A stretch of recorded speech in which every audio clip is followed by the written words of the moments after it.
জনগণকে সচেতন করার জন্য আমরা দেখিয়েছি, কিন্তু আমার কাছে মনে হয় যে একটি দুটি গাছ না, এরকম বহু গাছ আমাদের লাগাতে হবে। বিকজ আমাদের এখন যে এনভায়রনমেন্টের যে অবস্থা বা আমাদের পরিবেশের যে অবস্থা, যেভাবে হিট বেড়েই যাচ্ছে আসলে সমাজে এবং গ্লোবালি পুরো ওয়ার্ল্ড ওয়াইড, কিন্তু এখন হিট কিন্তু প্রচণ্ড পরিমাণে বাড়ছে। এবং আমার কাছে মনে হয় যে যেভাবে এখন খুব অল্প বয়সে অনেকের হিট স্ট্রোক হচ্ছে এই ওয়েদারের কারণে, তো সেখান থেকে রক্ষা পাবার অনেকগুলো ওয়েজ আছে, কিন্তু সেখান থেকে শুধুমাত্র আমরা হয়তোবা একটি পন্থা দেখিয়েছি, যেটা কিনা প্রচুর গাছ লাগাতে হবে আমাদের। এবং আমাদের পরিবেশে যেভাবে গাছ কমে যাচ্ছে, যেভাবে গাছ কেটে ফেলা হচ্ছে, তো সেখান থেকে আমাদের নিজেদেরকেই সচেতন হতে হবে।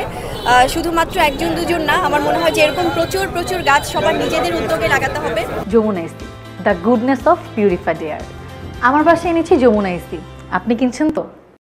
এবং আমি শুরু করেছি, আমি চাই যে আসলে যারা যারা অনেকে স্টার্ট করে দিয়েছে, তো প্রত্যেকে জায়গা থেকে আসলে একটু সচেতন হলে আমার মনে হয় যে পরিবেশ আমাদের অনুকূলে চলে আসবে।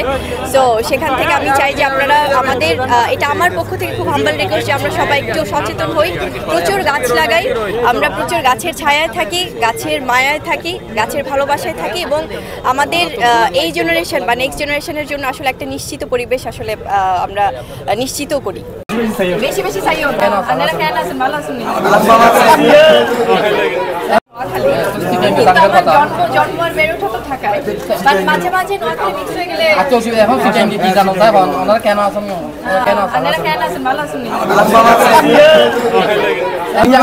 সিটাং তাই খুঁজে লাগি সিটাং এ খুঁজে লাগি না সিটাং ভালো লাগা না ভালো লাগে, বহুত ভালো লাগে। সিটাং তো বাকি সিটাং এর কোন জিনিস কেন তো বেশি ভালো লাগে? সবচেয়ে বেশি মেজজা বেশি ভালো লাগে। আই না কোন মেজজা বহুত খাই, মেজজা হতো না কি দেখা দিলেন না মেজজা না হতো তুমি কি দাওয়াত ফালি কি চলেন না দেখাত কোন অবশ্যই চলে। আগের দিন খারাপ বন্ধ করে দিও।